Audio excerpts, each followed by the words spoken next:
Hi, Thomas. Welcome back to our next podcast. How are you today? I'm great but tired, Dharam. Yeah, so it's we are here in Germany. It's almost October, and still we had 30 degrees in the sun today. Yeah. I really long out for snow. Look, the tired word does not sound. We cannot relate tired and Thomas together. While both of them start with T, but Thomas cannot be tired. Yeah. I'm trying to stay awake. No, we going to talk very interesting topic today, and again, thank you very much for taking out to contribute to this knowledge bank we're building so far. And as I said, we have 300 plus webinars and other thing already recorded, and then around 100 podcasts between you, Reinhard, and Justin. Very, very excited that the project we started some time back is coming out to be really good. So, and that's why the topic today is projectification and the impact on the society. So, Yeah, how sure. can we change some of the things which you do and convert them into the project form? Then the results and outcome can be very different. Okay. So, with no further delay, I like to get into the project and my questions. And if you have anything to start with or you want to talk, Well, I think, if we look at society, yeah, we have to understand that there are different sectors of society which react differently to projects, to project management, to projectification. yeah, So we have for sure, what you're normally talking is the industry, the for-profit companies who employ project management for some time now, 50 years or so. mhm, And some industries like construction, they widely stick with the traditional style. They're very experienced. They think they have been founded with building the pyramids. yeah, Although it's not true today. Today they are building other things, but they are doing it in a very planning way. They know what to do, and they go forward in a predictive way. But then there are industries like software industry, which found out that this predictive planning is not really helping a lot, and they try out now agile for 20 something years, and so slowly they find out it's also not really the silver bullet for their problems. Still, even if agile projects in average might go a little bit better than traditional projects, it's still projects go wrong, and go wrong to a wide thing. That's industry, and there's a lot of research in industry doing that. But we also have another sector, which is the government. And yep, if you look at the old government, federal government in the US, in Germany, we have the same thing. And you would think in Germany, project management in industry is very well developed, and it is. But in government, it's really much room to improve. Yeah, and unlike other countries, we don't really have a governmental project management acknowledgement yet. So we go into conferences where government people speak, and government consultants speak, and they talk about project management. But in the real life, the problem with government is, there are a lot of elected people on the city level, on the state level, on the federal level, and elections are going on every year and almost every month, if you want so.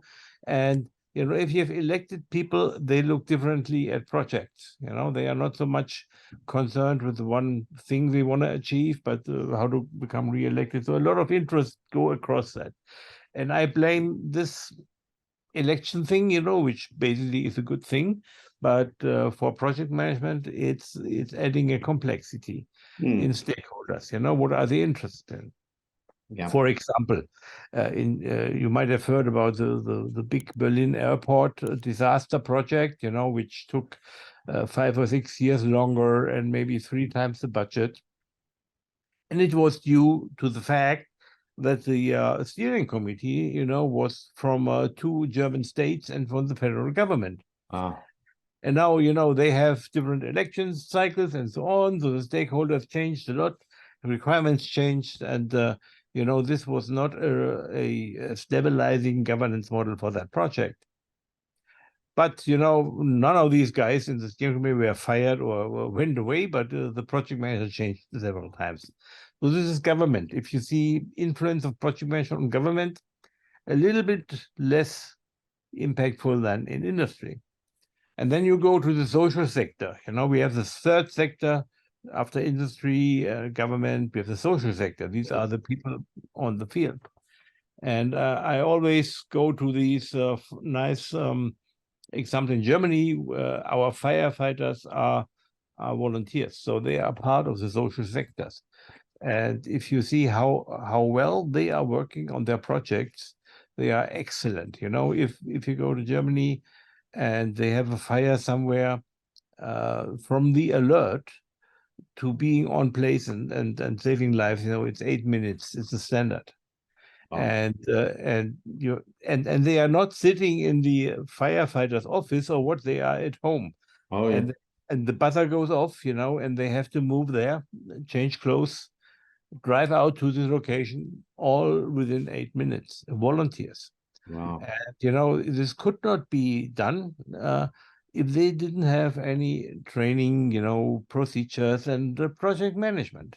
People know what to do, and in firefighting, you go there and you don't know what is the situation. So you have to be very situational, stakeholder engagement, but you also have priorities, saving lives first, and so on. So project management in some social sectors in Germany is very well developed and influencing how it on the effects. There are others, NGOs in the social sectors are not so well developed, but normally I would say that's good. So we have these 3 societal sectors where we feel influence of projects. In government, not so well known, industry well known, and social sector practiced. So if I talk to firefighters about project management, none of them would say, we do that, but they are doing it. Yeah, for them, the project, the putting the fire off from that particular building is the project for them.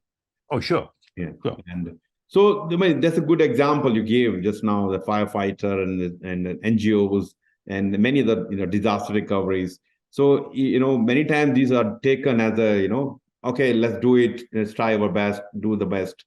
But if we can change them into smaller, manageable projects with the specific objectives and the deliverables and the goals, then this can be seen as a projectized, and you will see the better results out of that. Better managed, better results. Yeah. And that's where BAU versus projectized. If you convert those work, where the government projects, setting up, something, in some desert area or poverty. We talk about a lot of time poverty in some third world countries. That's going on for many, many years. Okay, instead of that, let's talk about how can we projectize smaller, manageable work to have a dedicated team and have the outcome based and measure them. Are you really making any progress? You said you're going to remove do the removing poverty. How many people are really uplifted out of that? So that's kind of measurable KPIs. We talk, it sounds very technical, but it's not that technical actually, if we look from that point of view. Well, it has a lot to do with serving people, serving the part of society, So the overarching purpose of firefighters is to save lives, Exactly. And even in big disasters. So another example is there's from the United Nations. There's an organization in Copenhagen called UNOPS, United Nations Operations something, and they are in charge of project managing all these disaster sites. So refugee camps or earthquake, what to do. So they not run this project, but they support this project. So normally these projects are run by local people, as it should be, because they know the environment, the language, everything. But they go in and support, and for some years, our good friend Ricardo Vargas, was leading this UNOPS PMO and established project management standards there. Yeah. And now they are talking projects, and what Ricardo also did. I remember 2013 when I met him somewhere in the US. He showed to the audience of the conference how he used AI in estimating these UNOPS projects. Amazing. That's 10 years ago, and AI was basically, an implementation of neural networks through an Excel macro, and they looked at all the projects they had in the past. So they had a vast base of information, and then this neural networks basically estimated of a new project the other parameters like cost, how many people, and risk level, and so on. And this was amazing.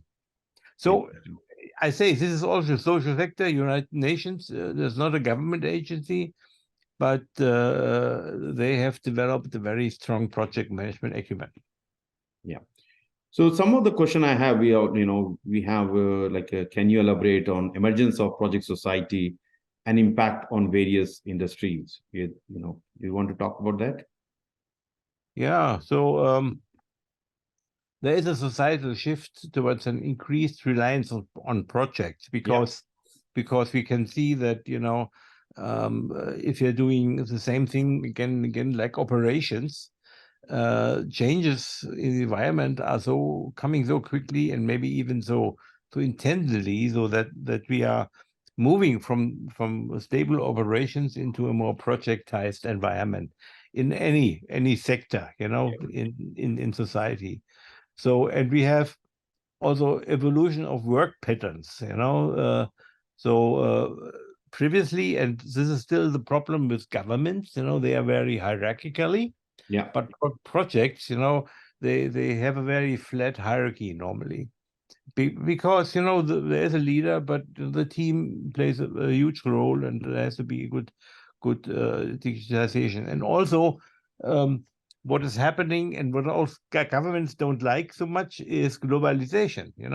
Today you're working with teams in projects from all kinds of the world, and governments are still, at least in Germany, sticking to their country, to their environment, and there are confidentiality clauses and you name it. So yeah, I think with the increased speed of changes and evolution of work patterns, there is an impact on project society, so we need more flexibility. So we see the project as a temporary organization. So, something happens and people come together, and then they have to understand how to work, have roles and responsibilities, and all these artifacts of project management help them to organize better and to, in the end, get out, Exactly. And we also have industry-specific things, and that was the question: what is the impact on various industries? If you look at the industries like automotive, they have been very much projectized since years, because they were always looking at ways to reduce costs in their products, but also in how they build the product. So decrease the time that is needed to develop a new car and then go there. And just today, yesterday, Volkswagen had a big glitch. So all their IT systems went down for a day. Wow. I'm not sure if you heard about that. Their stock price went down because of that, and they haven't disclosed what happened. But it was that their Volkswagen IT was down for a day. Imagine that, and all these factories closed down. Now, this is depending on this IT and projects, and probably, they didn't have not probably, apparently, they didn't have a functioning resilience, on their side. Yeah. So yeah, that's what changes the various industry, and talking about healthcare, let's say, Yeah. healthcare. I have a good friend of mine, is Deepa Bide. She is a medical doctor in India, and she is writing some articles about project management in healthcare. And in the last article, she interviewed a leading medical doctor of a hospital. And what came out is they are doing projects, a lot of them. They are looking into AI and everything, but they don't call them projects. So sometimes I think the language we are using as project professionals has not yet arrived in the wide field of society. And also, we are now 8 billion people. Yep. And BMI estimated some years ago, we only have 66 million project managers. So this is a very small number in these 8 billion people. So we are not far in really promoting project management from the terminology, but also not from the mindset. Actually, whatever work we do whether we are building a house, organizing a marriage party, or something like anything we do, we are running as a project. We don't call them a project, but there is a set goal, set objective, and we have resources and team, work around and steps to take. All that is project. I mean, yes, we now should be recognizing the work we're doing. Okay, this, as we talk about.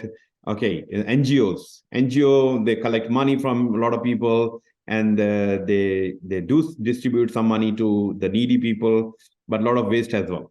They don't care because sometimes it's not, because they're not their money. So there's no accountability as well. So if those kind of things, if we can see them as a project or convert them as a project, then there's a huge opportunity to see the benefit and to see the real beneficiaries, or the needy people are getting benefit more compared to the waste happening in the whole management. So that should be that what organizations should see. How can I convert my BAU work, which is some of the work can be converted into project level and then manage as a project, having close eyes and making sure the resources are utilized effectively, and the real beneficiaries are getting the impact of the benefits.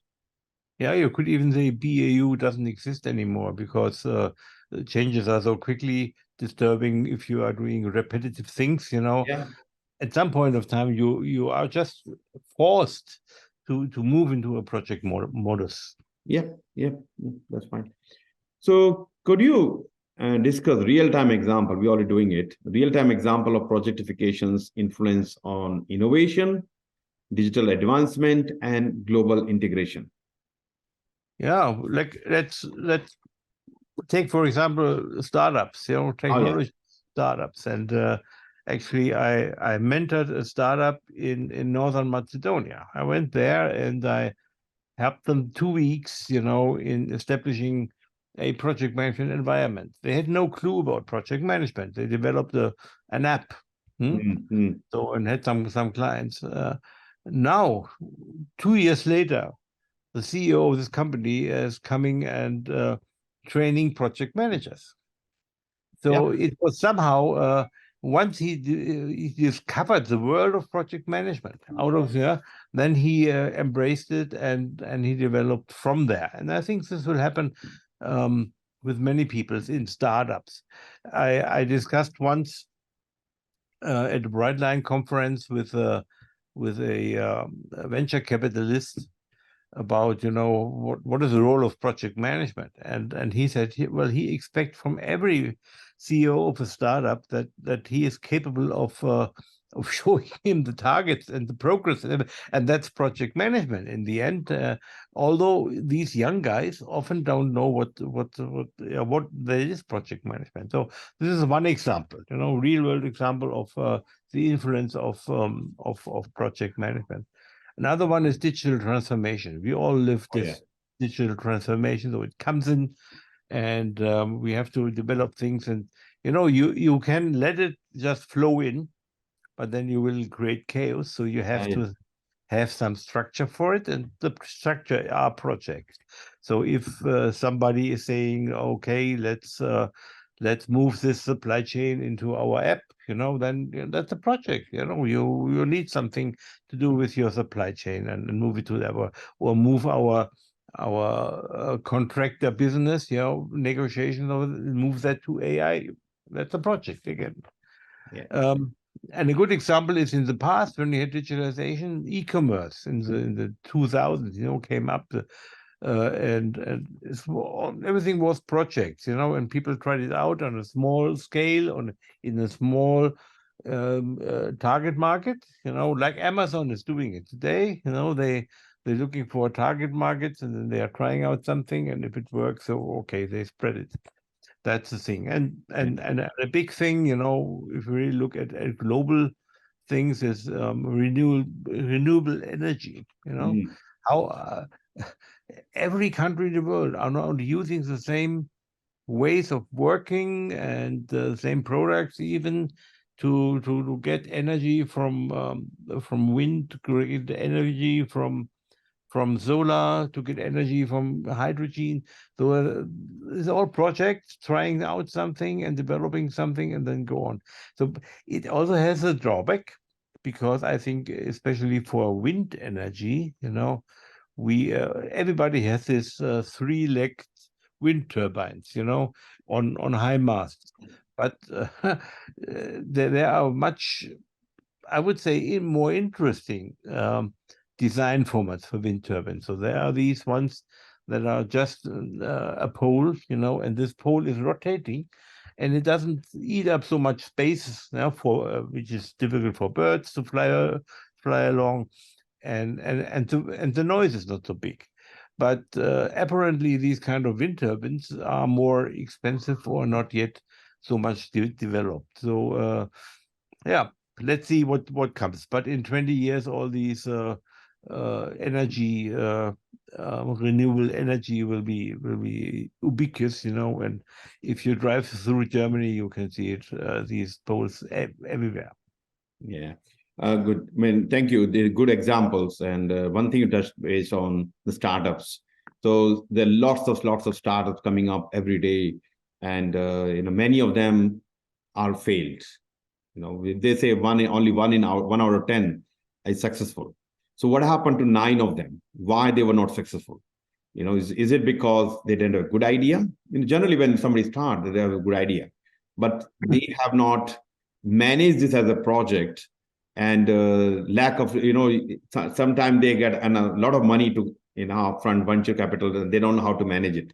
They start spending here and there, doing foresight and managing the costs, financials, and then managing the risk effectively, and scoping what to do, what not do, phasing, chunking into smaller pieces. These things, if they can control, manage properly, then the results are very different. And and when I was actually in California and San Francisco, I was part of a group called Falcon X. They are like a startup hub where I think at the time 200 plus startups were there. So the CEO of the company, he that I'm into project management. So he asked me, Dharam, can you build some courses for these startups so that they can benefit out of your learning and experience and manage these their companies, startup companies, more effectively, and get chance of results are much higher. I think there's a lot of opportunities to improve in those areas, startups or digital transformation, or many global integrations happening. So everybody should see what can be done to make their work or project as a project, and track them, and having a good dashboard to track each work as a project. And of course, resources has to be there, and right governance has to be established. Everybody should understand roles and responsibilities. And at the end of the day, you should, track the benefits. That all we talk in PgMP and PfMP and PMP, all these things can be applied as it is to most of the project programs and portfolio, which can be, whether social work or innovation work we're talking here. Yeah. Moving on to next question. What are the advantages and drawbacks of embracing flexibility and agility in project-based work arrangements?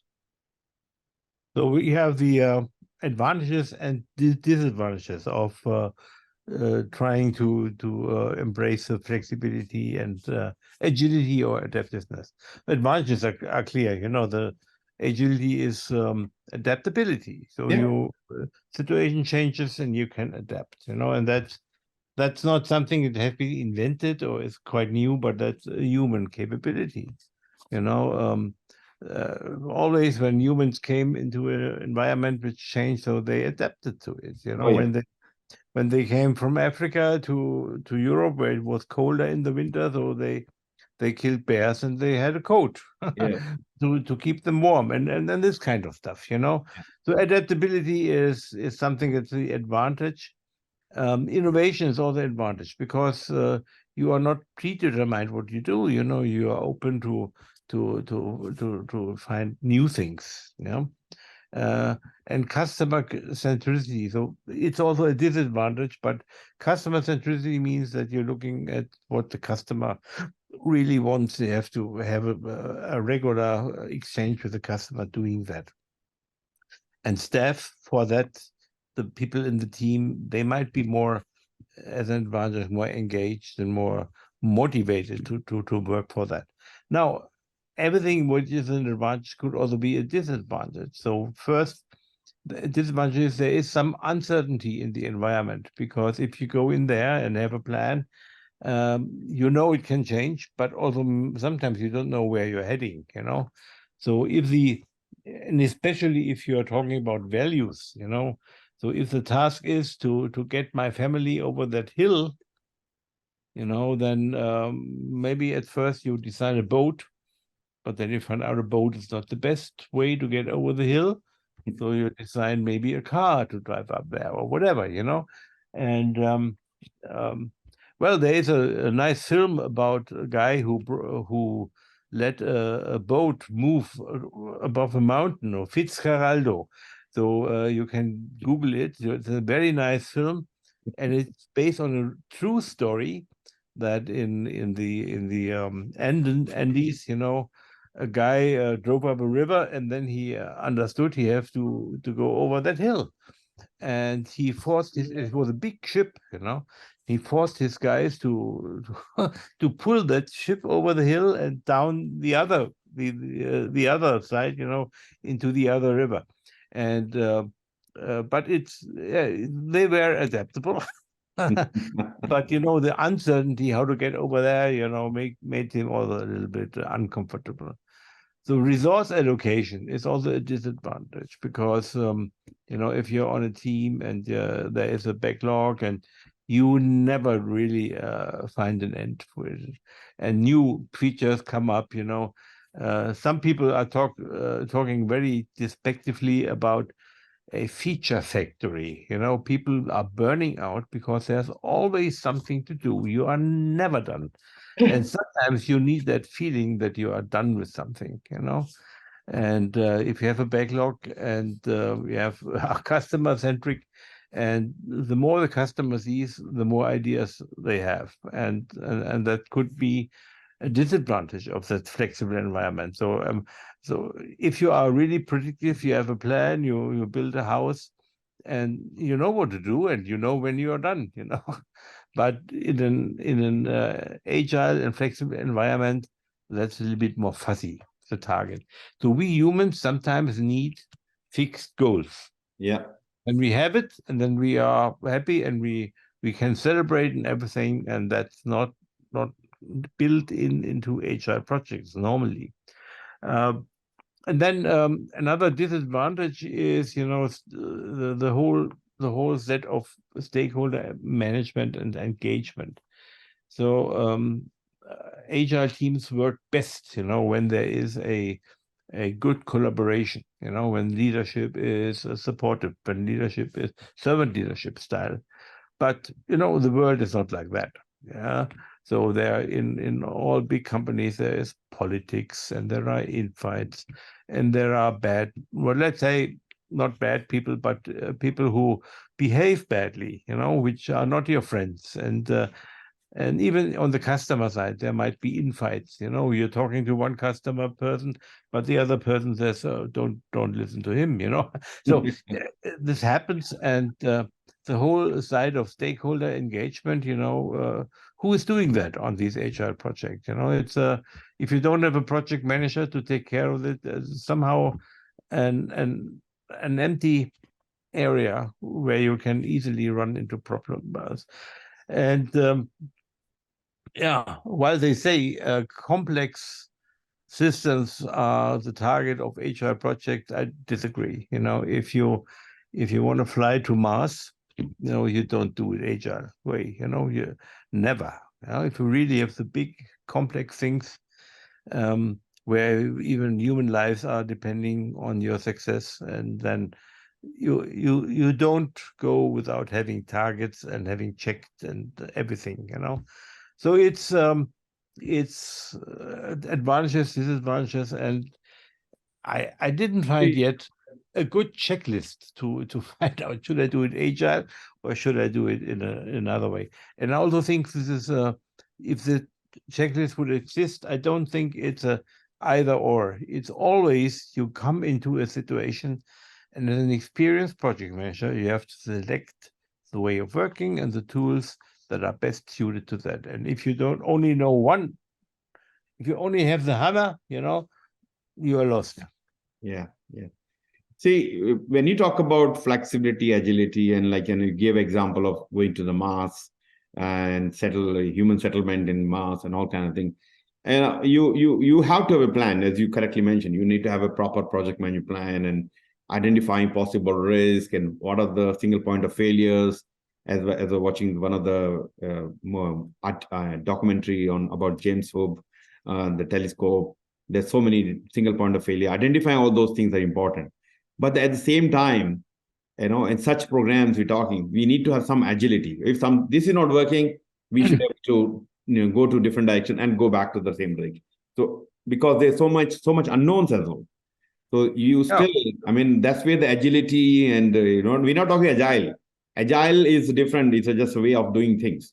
But agility is another term which similar to agile, but not agile. So being agility as an organization, being agile, or as a person means you're flexible and changing, not rigid to one theme, one thought process. You are adopting as per the need arise. That's what from my point of view, agility means. And when you're sending somebody on Mars, or as a settling somebody, then we have to have agility with the proper plan, with fixed plan, fixed target, everything with flexibility and agility. It should be there within the tolerance. Of course, we have to have some tolerance limit. Within the tolerance limit, we have to have some kind of flexibility. And project manager, program managers are given some autonomy. Hey, you can manage your project and you can have some flexibility around that. Yep.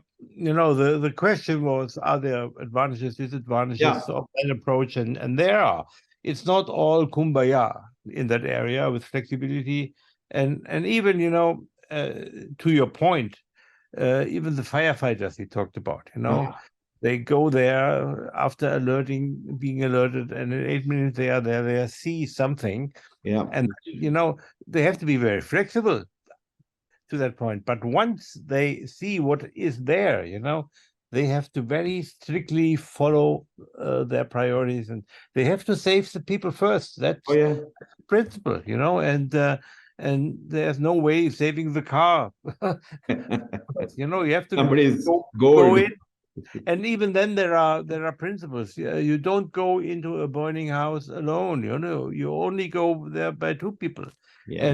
And so on there, and then these are trained. So without having been trained about these procedures and very fixed steps, you cannot really do them, because you cannot put in a handbook and say, okay, what are the procedures? What is the next step? You have to have it in here, and that's why you need the training, and that's why the training must be on simple but fixed steps. Exactly. Good. Thank you. Moving to the next question. Can you explain how the impact of the project expand beyond the immediate outputs and contribute to long-term societal changes? Yeah. Well, many people hope that the long-term changes are that we become more sustainable. Mm. I doubt that, but because now sustainability is understood to be very important, because we see the global warming and we see the weather exploding and other things. And there are the UN 70 SDGs, and companies are working for that. And now even PMI is partnering with GPM, Green Project Management, to make sustainability a part of the project management standard approaches. But I think it's a problem, because we in economy, in our societies, we are thinking too much short term, and if you have let's take the example of the firefighters again. If they come there, they have an hour for doing something. There is no sustainability thinking in that moment. They are pulling in the water for the first priority, saving lives at what costs ever, and if they are wasting chemicals, wasting whatever, doesn't matter. So because they have clear priorities, and nobody can really question them. So that, but yes, if PMI, if companies, if countries, have legislation towards sustainability, and it is implemented through projects, and every project has to consider sustainability as one of its targets, then it will change society, and it will change how we're doing that. The other thing is, if we look at our governance of countries, governance of organizations, it's now still very hierarchical and siloed, and probably this will change to become more flat and more in a projectized organization, more in the matrix. So well, I grew up in IBM, and we were a matrix organization, though we also had a lot of silos, but basically I was lucky to have 3 or 4 managers at any given time. Mm. So they everybody could give me an order, but they were maybe contradicted, so I could do what I want. So that is a positive thing of that kind of governance. If you have a matrix, then the individuals are more empowered. But if you have straight governance in silos, we all know silos are sometimes important, but they are also hindering speed and quality and everything, globalization will also increase, because all projects, most projects, not all maybe, are using global environments. Your cloud is somewhere, and your team is distributed, and your input you get is from China, whatever, So we are in a global environment, and projects are in a global environment, and the more projects we have, the more global it will get, the more connections we have. I did my project management life, and I have connections in more than 100 countries, and that makes me somehow feeling well, because I can connect with them and discuss and do something, and it's a wonderful feeling. The world is great and big and good, and there's more to it than we just see in our small bubble we are in.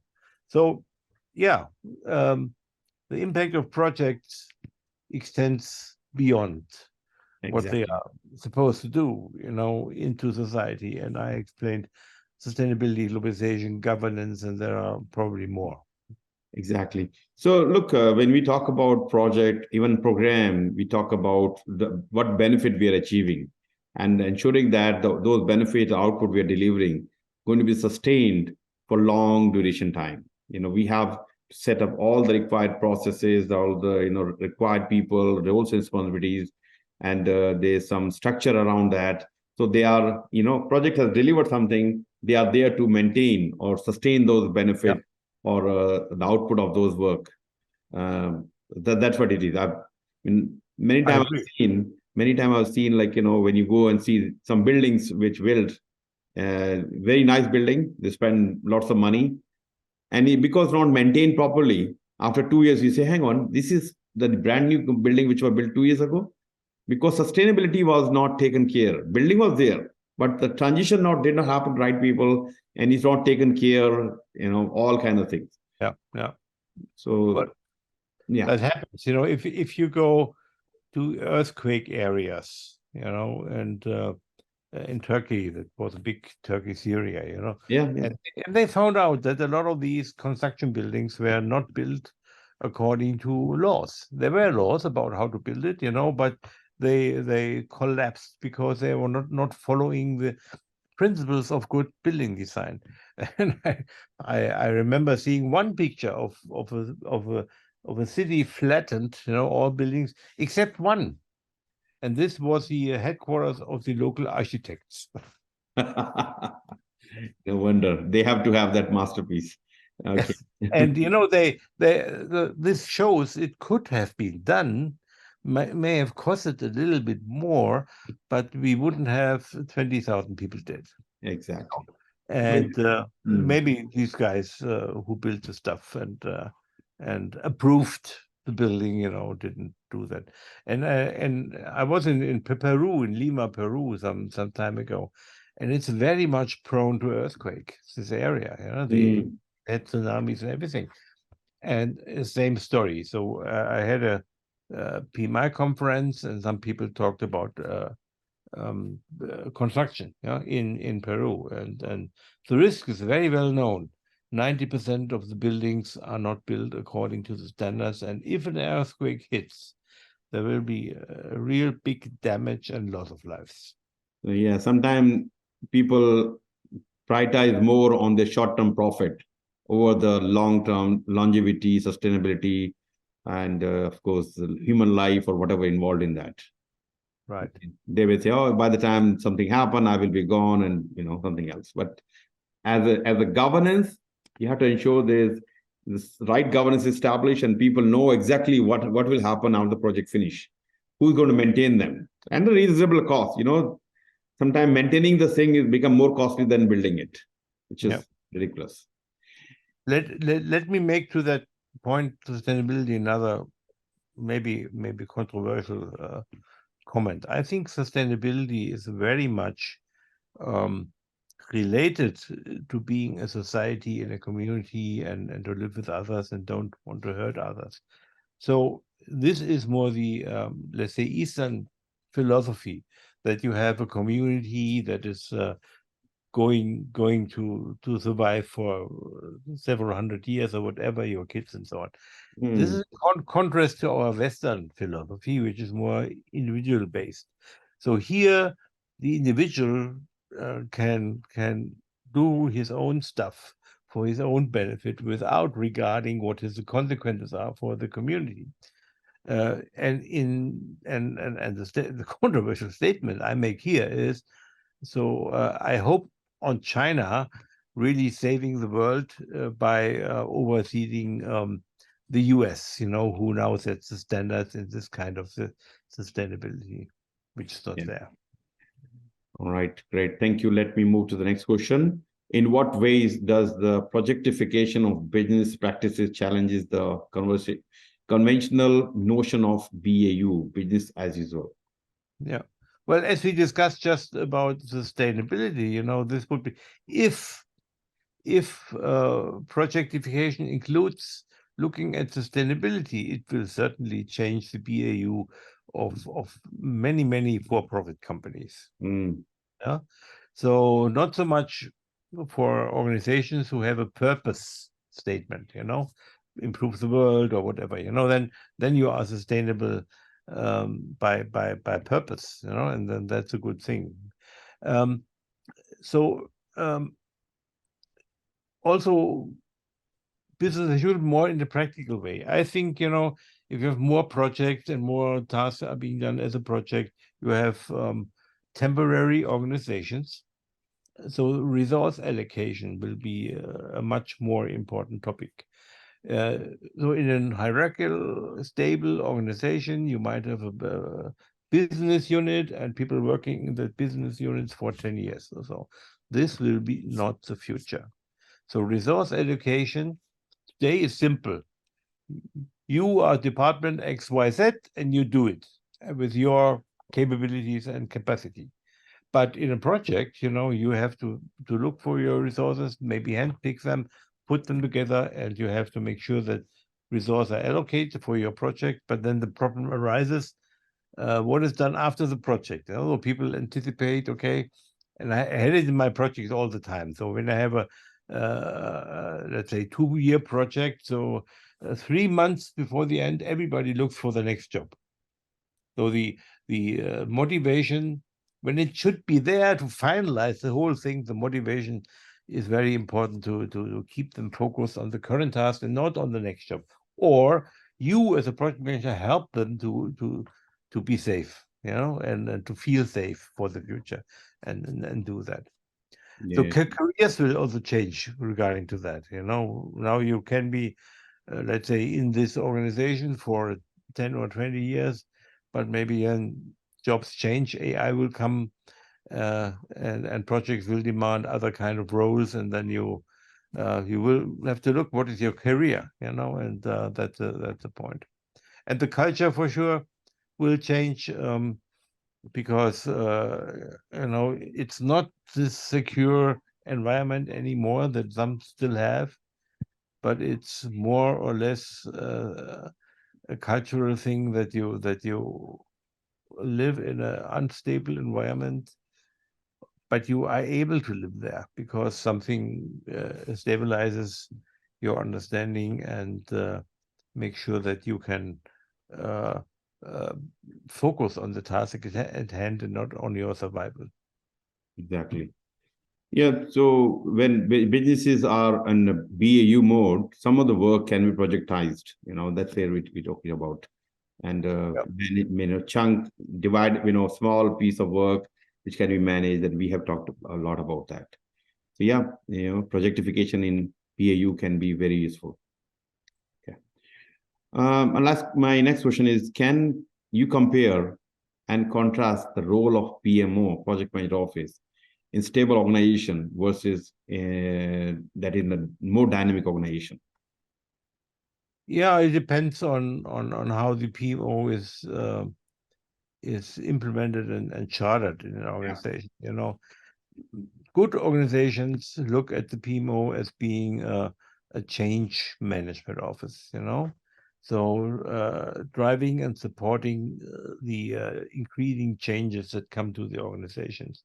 So we have something like transformation management office, program management office. So if the PMO is implemented just as a, let's say, administrative support group, gathering the data from the project and filling dashboards and asking for decisions, then maybe it's depending on a stable organization. If it changes, maybe it will just go away, because this is being seen as an overhead, as a waste of resources. No, the PMO, once it is acting as a change manager, it means anticipating changes, and helping the organization to understand the changes, and then set up the appropriate change programs, whatever it is, then it has a new role, I think, and a lot of companies are doing that. Give you an example, IBM, when in the mid-90s, IBM had a big problem with their revenues and profits and so on, and they changed the CEO to Lou Gerstner. Lou Gerstner, who came from the food business, had nothing to do with IT and computers and so on. But on this level, it's not important that you have a good knowledge about the industry. It's important what kind of culture and influencing style you have. And Lou Gerstner, he said, okay, he did a lot of things, but one thing that was impacting my life and also IBM was that he said, for us, project management is important. And he established what was called a Project Management Center of Excellence. Yep. It's only a team of 10 people, which was globally responsible to align all these project management standards and curricula, and you have it, and they established a project management career path within IBM, which was one career path for all of IBM. At this time, 400,000 people globally in 150 countries, I don't know. And before that, it was really that every country had its own career path, its own standard. So for sure, in the UK, they used Prince 2 or the predecessor of that, and they were not happy when the PMCOE decided to follow PMI and the PMBOK guide. Yeah. What they did. So, there were a lot of changes to be done in all these countries, but since it was a global initiative, it was easy for that PMO type, to change the company. And that's what they did. And while IBM, started the, let's say, service business only in the beginning of the 90s, then this project management capabilities came in handy to establish a project organization. And I worked for that. I worked as a project manager for clients and program manager and with everything. And it was very beneficial for my personal career to be able to do that. Yeah. Yeah. So look, PMO, as we know, is used very loosely. Different organization, sometimes they call project management office, program management office, sometimes central, one PMO or multiple PMO or shared PMO, versus large organization, dynamic organization where the PMO plays center of excellence. They have to be the project managers. They have the knowledge of everything, the project program, benefit management, and they support all the project managers. So these are the things we should look into. How can we make our PMO like a center of excellence and with the knowledge of everything, and they are supporting the project program portfolio management, and also to the executive management team as well, from when executive making decisions, strategic decisions. So this PMO, which is knowledgeable, the center of excellence, they can guide and they can be SME support to these big decision makers. Yep.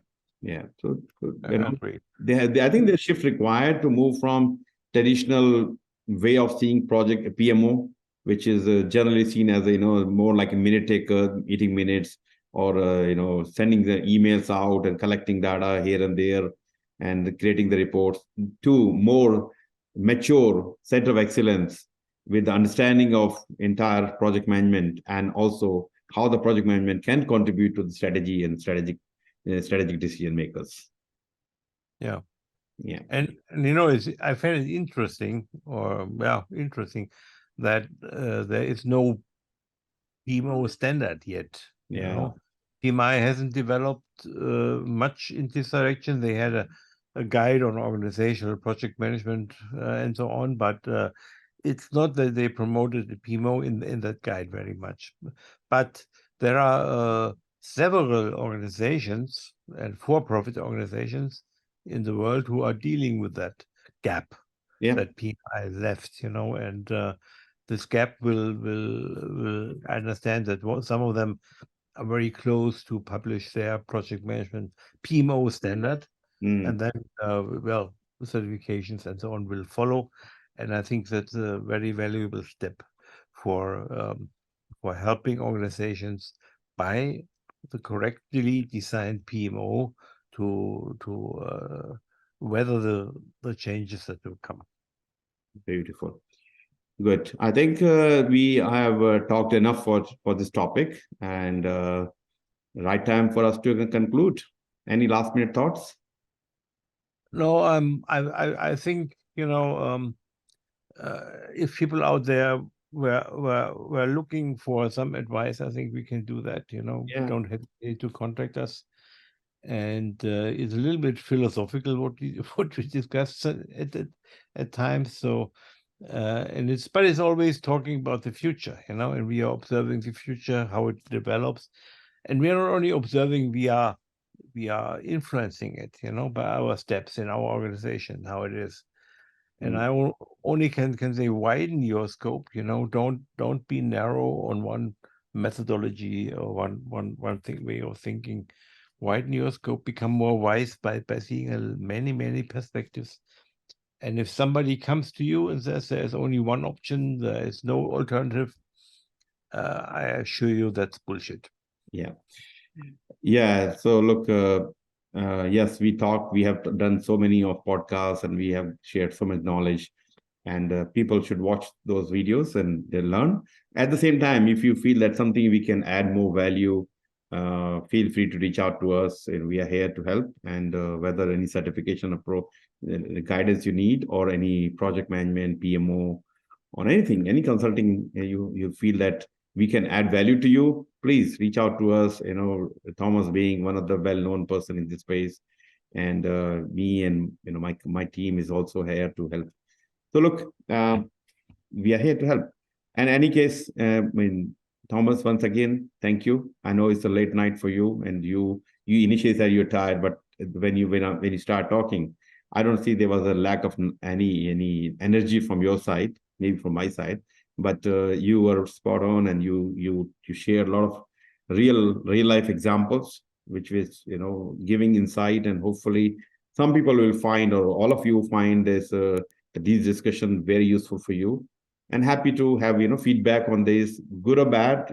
Sometimes Thomas, you talk nonsense. Happy to have that criticism. Or you said that discussion you had with Thomas was great. I'd love to see more. So these kind of encouraging word will help me to bring more and more talks with people like Thomas, Reinhard, with Justin, and many other people.